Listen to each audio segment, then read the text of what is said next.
الحمد لله نحمده ونستعينه ونستغفره ونؤمن به ونتوكل عليه ونعوذ بالله من شرور أنفسنا ومن سيئات أعمالنا من يهده الله فلا مضل له ومن يضلله فلا هادي له ونشهد أن لا إله إلا الله وحده لا شريك له ونشهد أن سيدنا ومولانا محمدا عبده ورسوله صلى الله تعالى عليه وعلى آله وأصحابه وبارك وسلم تسليما كثيرا كثيرا.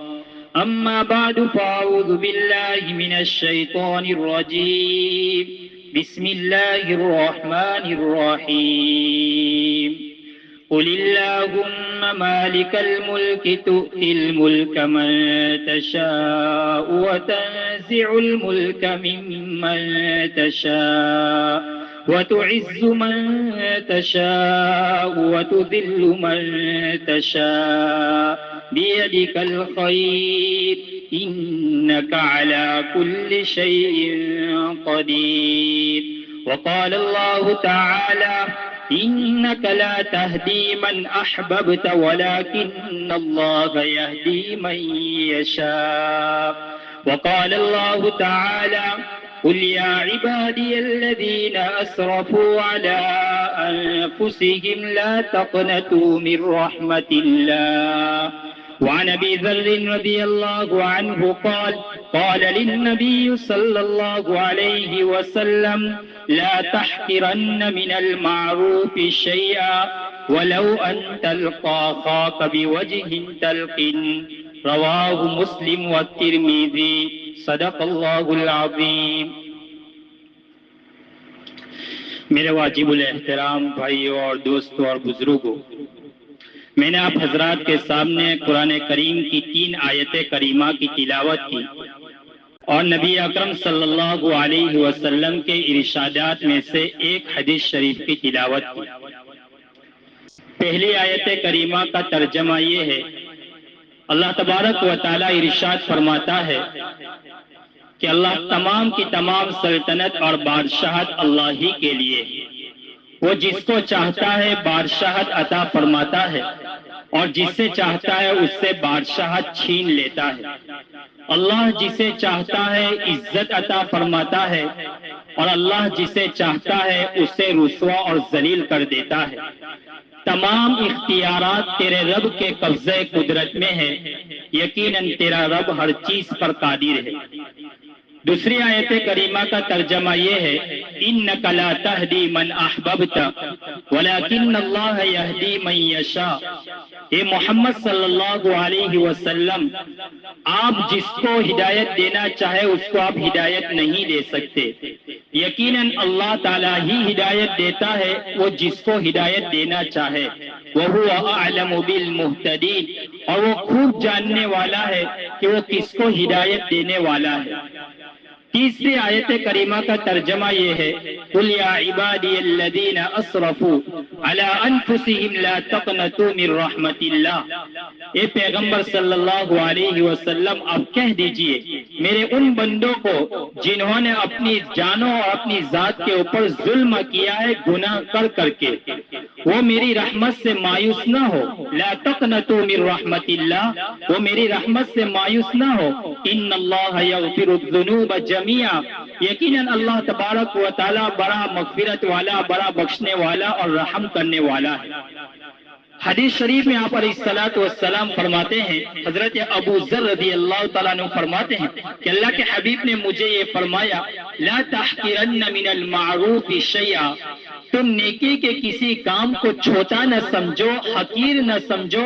وَلَوْ أَن تَلْقَىٰ أَخَاكَ بِوَجْهٍ تَلْقٍ، اگرچہ اپنے بھائی کے ساتھ ملنا ہی کیوں نہ ہو، خندہ پیشانی اور مسکراتے ہوئے ملو. یہ نبی اکرم صلی اللہ علیہ وسلم کی روایت ہے. تو میرے بھائیوں، ان آیت کریمہ اور احادیث میں جو ہمیں ایک بات کا ہم سب کو ایک پیغام دیا جا رہا ہے کہ عزت، ہدایت اور مغفرت یہ تینوں کی تینوں چیزیں اللہ تبارک و تعالیٰ کے قبضہ قدرت میں ہے۔ رب کریم اور رب العالمین جسے چاہتا ہے اس کو عزت عطا فرماتا ہے، جسے چاہتا ہے اس کو ذلیل و رسوا کر دیتا ہے۔ اللہ جسے چاہتا ہے اس کو ہدایت عطا فرماتا ہے، اور رب کریم جسے چاہتا ہے اس کو ہدایت سے محروم کر دیتا ہے۔ اور آگے اللہ کے حبیب فرماتے ہیں کہ تم نیکی کے کسی بھی عمل کو تم حقیر نہ سمجھو، اس کو معمولی نہ سمجھو، اگرچہ وہ لا تحقرن من المعروف شیئا، اگرچہ وہ معمولی سی نیکی ہی کیوں نہ ہو، اس کو بھی تم چھوٹا نہ سمجھو۔ اس لیے کہ بسا اوقات ایسا ہوتا ہے کہ چھوٹا سا عمل ہوتا ہے، چھوٹی سی نیکی ہوتی ہے، اللہ تبارک و تعالیٰ اسی عمل کو اللہ تبارک و تعالیٰ اس کے لیے مغفرت کا ذریعہ بنا دیتے ہیں۔ تو اس سے پتا چلا کہ چھوٹی سے چھوٹا عمل اور چھوٹی سے چھوٹی نیکی ہی کیوں نہ ہو، تم اس کو کرو۔ بسا اوقات ایسا ہوتا ہے کہ انسان اس کو اپنے دل میں نہیں لاتا کہ یہ تو نفلی عمل ہے، یہ تو مستحب عمل ہے، اور یا تو یہ تو مسنون عمل ہے، اس کے کرنے سے کیا فائدہ۔ لیکن بعض مرتبہ انسان ایسا چھوٹا نیک عمل کر لیتا ہے اور اللہ کی رضا کے لیے ہوتا ہے، تو رب کریم اسی عمل کی بدولت اس کی مغفرت فرما دیتے ہیں۔ بے شمار ایسے واقعات ہیں کہ چھوٹے چھوٹے واقعات اور چھوٹی چھوٹی نیکی تھی، اللہ نے اسی کو قبول فرما کر اس کی مغفرت فرما دی۔ امام بخاری رحمۃ اللہ علیہ الادب المفرد کے اندر میں ایک روایت لائے، فرمایا ایک آدمی راستے سے جا رہا تھا اور راستے میں ایک ٹہنی تھی، ایک درخت کی ٹہنی تھی، فرمایا اس نے دیکھا کہ یہ لوگوں کے لیے تکلیف دہ ہے اور لوگوں کے لیے تکلیف کا سبب ہے، تو انہوں نے اس ٹہنی کو راستے سے ہٹا دیا، فرمایا تاکہ لوگوں کو تکلیف نہ پہنچے۔ چنانچہ یہ عمل اللہ کی رضا کے لیے تھا، اللہ تبارک و تعالیٰ نے اسی عمل کو قبول فرما دیا، اور کتنی قدردانی کی رب کریم نے کہ اسی عمل کی بدولت اس کی مغفرت فرما دی۔ بظاہر کتنا چھوٹا عمل ہے، لیکن اللہ رب العزت کے وہاں اس کی کتنی قدردانی ہے۔ میرے بھائیو، بخاری شریف میں امام بخاری رحمۃ اللہ علیہ روایت ہے، نبی اکرم صلی اللہ علیہ وسلم نے فرمایا کہ ایک عورت فاحشہ تھی، بدکار تھی اور گناہ گار تھی، اس کی زندگی فحش میں گزر رہی تھی، زنا کے اندر میں گزر رہی تھی، لیکن ایک مرتبہ وہ راستے سے جا رہی تھی، اس کا گزر ایک کنویں کے پاس سے ہوا تو اس کی نظر ایک کتے کے اوپر پڑی، اور وہ کتا پیاس کی وجہ سے ہانپ رہا تھا اور زمین چاٹ رہا تھا۔ اس کو ترس آیا، اس نے اپنے چمڑے کے موزے کو نکالا، کنویں میں ڈال کر پانی نکال کر اس کتے کو پلایا۔ اللہ تبارک و تعالیٰ کو اس کا یہ عمل اتنا پسند آیا کہ اللہ نے اس فاحشہ عورت کی مغفرت فرما دی۔ تو میں یہ عرض کر رہا ہوں کہ انسان چھوٹے عمل کو، چھوٹی نیکی کو معمولی نہ سمجھے۔ بعض اوقات ایسا ہوتا ہے کہ اللہ تبارک و تعالیٰ کی رضا کے لیے ہوتا ہے، اور اللہ تبارک و تعالیٰ اسی عمل کے ذریعے اس کی مغفرت فرما دیتے ہیں۔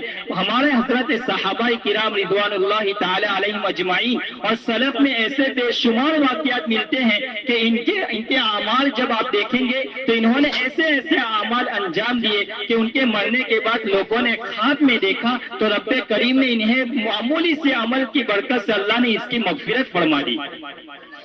عبداللہ ابن مبارک رحمت اللہ علیہ اس امت کے بڑے نیک اور متقی انسان گزرے ہیں۔ 181 ہجری میں ان کا انتقال ہوا۔ الطلب فی رحل الحدیث کے فی طلب الحدیث کے اندر میں الرحلہ فی طلب الحدیث کے اندر میں یہ واقعہ ہے۔ فرمایا امام عبداللہ ابن مبارک رحمت اللہ علیہ نے حدیث شریف کے لیے دور دراز کا سفر کیا اور بڑی مشقتیں اٹھائی، بڑی پریشانی اٹھائی اور علم حدیث کو حاصل کیا۔ تو علم حدیث کی طلب کے لیے بہت دور دراز کا سفر کیا۔ ان کے انتقال کے بعد کسی نے خواب میں دیکھا کہ پوچھا کہ اللہ تعالیٰ نے آپ کے ساتھ کیا معاملہ فرمایا؟ فرمایا اللہ تبارک و تعالیٰ نے میری مغفرت فرما دی۔ فرمایا کون سا عمل ہے کہ جس کے اوپر اللہ نے آپ کی مغفرت فرما دی؟ فرمایا اللہ تعالیٰ کو میرا یہ عمل بہت زیادہ پسند آیا کہ میں حدیث شریف کے شوق اور ذوق کے لیے میں نے دور دراز کا سفر کیا۔ میں نے نہ اپنا گھر بار دیکھا، نہ اپنے بیوی بچوں کو دیکھا، میں نے علم حدیث کے شوق اور محبت میں دور دراز کا سفر کیا، تو اللہ کو میرا یہ عمل اتنا پسند آیا کہ اللہ نے اسی عمل کے ذریعے میری مغفرت فرما دی۔ تو میرے بھائیوں، بعض مرتبہ ایسا ہوتا ہے کہ انسان کا عمل بہت چھوٹا ہوتا ہے، معمولی سا ہوتا ہے، لیکن نجات کے لیے وہ کافی ہو جاتا ہے۔ نجات کے لیے کافی ہو جاتا ہے۔ ابن قدامہ رحمت اللہ علیہ نے المنامات کے اندر میں لکھا ہے کہ حسن بصری رحمت اللہ علیہ کا انتقال ہوا تو کسی نے خواب میں دیکھا کہ حسن بصری رحمت اللہ علیہ جنت میں ہے، اور یہ حسن بصری آپ کو معلوم یہ کون شخص ہے؟ یہ اس امت کا بڑا نیک اور بڑا متقی جنہوں نے صحابہ کی زیارت کی ہو۔ ان کی تحنیک حضرت امیر المؤمنین عمر ابن خطاب رضی اللہ تعالیٰ عنہ نے فرمائی تھی۔ یہ ام سلمہ رضی اللہ تعالیٰ عنہ کی، ان کی والدہ حسن بصری کی والدہ ام سلمہ رضی اللہ تعالیٰ عنہ کی خادمہ تھی۔ جب ان کی والدہ کام کے لیے باہر جایا کرتی تھی اور حسن بصری رویا کرتے تھے تو ام سلمہ انہیں اپنے سینے سے لگاتی تھی۔ یہ وہ شخص ہے حسن بصری رحمت اللہ علیہ، اس امت کے عظیم شخص ہے۔ ان کا انتقال ہوا تو کسی نے ان کو خواب میں دیکھا، فرمایا کیا ہوا؟ فرمایا اللہ نے مغفرت فرما دی اور اللہ نے بڑے بلند درجات عطا فرمائے۔ فرمایا کس عمل کے اوپر مغفرت ہوئی؟ فرمایا اللہ تبارک و تعالیٰ کا خوف خدا تھا، تقوی تھا، اور اللہ کو سب سے زیادہ جو میرا عمل پسند آیا وہ اللہ کے سامنے رونا تھا۔ فرمایا راتوں کی تنہائی میں اللہ کے سامنے بہت زیادہ رویا کرتا تھا تو اللہ کو میرا یہ رونا اتنا پسند آیا کہ اسی رونے کے اوپر اللہ نے میری مغفرت فرما دی۔ مغفرت تو فرما دی، رب کریم نے بڑے اونچے درجات بھی عطا فرما دی، بڑے اونچے درجات عطا فرمائے۔ تو میرے بھائیو، انسان جب روتا ہے تو انسان کا رونا اللہ کو اتنا پسند آتا ہے اور واپس انسان اپنی ندامت کا اظہار کرتا ہے تو اللہ اس کے آنسوؤں کو بیکار نہیں جانے دیتا، رب کریم ان کے آنسوؤں کی لاج رکھ لیتا ہے۔ انسان جب روتا ہے اللہ کے سامنے تو رب کریم ان کے دل کے گناہوں، ان کے بوجھ کو ہلکا کر دیتا ہے، ان کی ظلمت، ان کی تاریکیوں، ان کو گناہوں سے پاک کر دیتا ہے۔ رب کریم انہیں نیک اعمال کی توفیق دیتا ہے، رب کریم ان کی روزی میں برکت عطا فرما دیتا ہے اور اللہ تعالیٰ ان کے لیے زندگی کا جینا آسان فرما دیتا ہے۔ تو میرے بھائیو، انسان اعمال کو چھوٹا نہ سمجھے، اگر چھوٹا سا چھوٹا عمل بھی کیوں نہ ہو، اللہ تبارک و تعالیٰ کے یہاں اس کی بڑی قدردانی ہوتی ہے، اللہ اسی کو قبول کر کے اس کی مغفرت فرما دیتے ہیں۔ تو تین چیزیں، تو میرے بھائی اللہ سے ہدایت مانگنی چاہیے، اللہ سے عزت مانگنی چاہیے اور اللہ سے مغفرت مانگنی چاہیے۔ یہ تینوں چیزیں اللہ تبارک و تعالیٰ کے قبضہ قدرت میں ہیں۔ اللہ سے ہمیں دعا کرنی چاہیے کہ رب کریم تو ہمیں ہدایت عطا فرما، کہ تیری ہدایت دینے کے بعد تو گمراہی سے ہماری حفاظت فرما۔ اللہ عزت عطا فرما اور عزت دینے کے بعد تو ذلتی اور رسوائی سے ہماری حفاظت فرما۔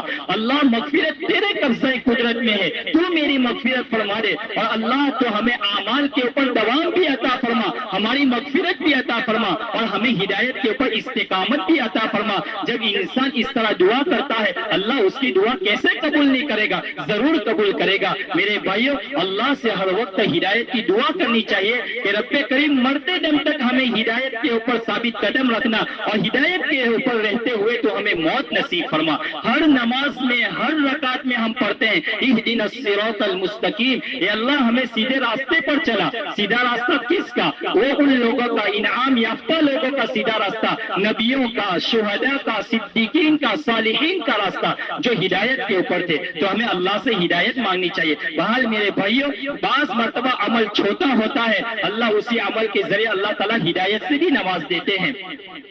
کتاب کے اندر میں التوابین کے اندر میں ابن قدامہ رحمت اللہ علیہ التوابین کے اندر میں یہ واقعہ لکھتے ہیں کہ ایک شخص تھا، اس نے خواب میں جناب رسول اللہ صلی اللہ علیہ وسلم کی زیارت کی، آپ علیہ الصلوۃ والسلام کی زیارت ہوئی۔ آپ دھیان سے سنیے اس واقعے کو۔ ابن قدامہ کہتے ہیں کہ خواب کے اندر میں اپنی کتاب میں التوابین میں یہ واقعہ لکھتے ہیں کہ ایک شخص نے خواب میں نبی اکرم صلی اللہ علیہ وسلم کی زیارت کی۔ آپ علیہ الصلوۃ والسلام نے اس شخص سے کہا کہ اس محلے میں، اس بستی میں جاؤ اور اس غیر مسلم اور مجوسی سے کہو کہ تمہاری دعا قبول ہو گئی۔ فرمایا ایک دن خواب دیکھا، دوسرے دن پھر جناب رسول اللہ صلی اللہ علیہ وسلم کی زیارت ہوئی، آپ نے پھر مجھے وہی بات فرمائی کہ اس بستی میں جاؤ اور اس مجوسی سے کہو کہ تمہاری دعا قبول ہو گئی۔ فرمایا میں اٹھا اور میں نے سفر شروع کیا، میں اس بستی کے اندر میں گیا، پورا دن گھومتا رہا، لیکن مجھے اس مجوسی کا چہرہ جو مجھے خواب میں اللہ کے رسول صلی اللہ علیہ وسلم نے دکھلایا تھا وہ مجھے نظر نہیں آ رہا تھا۔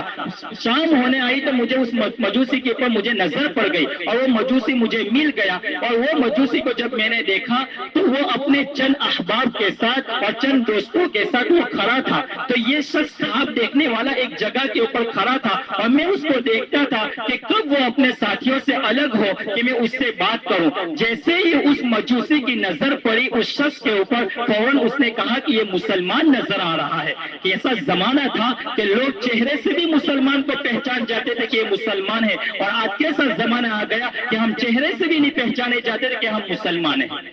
میں اپنے ساتھ ایک واقعہ, بہت بچپنا کا واقعہ ہے, شاید عربی اول میں تھا, میں ترکے سر سے آ رہا تھا رکشہ میں جمعہ کے دن, تو اس جمعہ رکشہ والا ہاتھ میں کڑا تھا, چہرے پر داڑھی نہیں تھی. میں بیٹھ گیا رکشہ میں, اللہ کے گھر میں ہوں, بالکل سچا واقعہ سنا رہا ہوں. تو اس رکشہ والے نے مجھے کہا کہ مولوی صاحب آپ رکشہ میں بیٹھ گئے, آپ نے سلام بھی نہیں کیا. میں نے کہا کہ بھائی میں آپ کو کیسے سلام کرتا, مجھے آپ کے چہرے سے کوئی ایسا حلیہ ہی نہیں نظر آ رہا ہے کہ میں آپ کو سلام کروں. نہ آپ کے چہرے کے اوپر سنت رسول ہے, اور آپ کے ہاتھ میں کڑا ہے, آپ کے گلے میں چین ہے. میں تو یہ سمجھا کہ کوئی غیر مسلم ہے. فرمایا مولانا صحیح بات کہہ رہے ہیں, انشاءاللہ میں آج سے توبہ کرتا ہوں اور اپنی زندگی کو میں بدلوں گا. بہرحال اس شخص نے دور سے دیکھا اور کہا کیا یہ مسلمان نظر آ رہا ہے, یہ متقی اور پارسا انسان ہے. فرمایا کیا کچھ کہنا ہے؟ فرمایا آپ سے مجھے تنہائی میں ملنا ہے. فرمایا وہ تنہائی میں چلے گئے. فرمایا مجھے خواب میں اللہ کے رسول صلی اللہ علیہ وسلم کی زیارت ہوئی, اور آپ علیہ الصلوۃ والسلام نے مجھے کہا کہ اس بستی میں جاؤ اور اس مجوسی سے کہہ دو کہ تمہاری دعا قبول ہو گئی.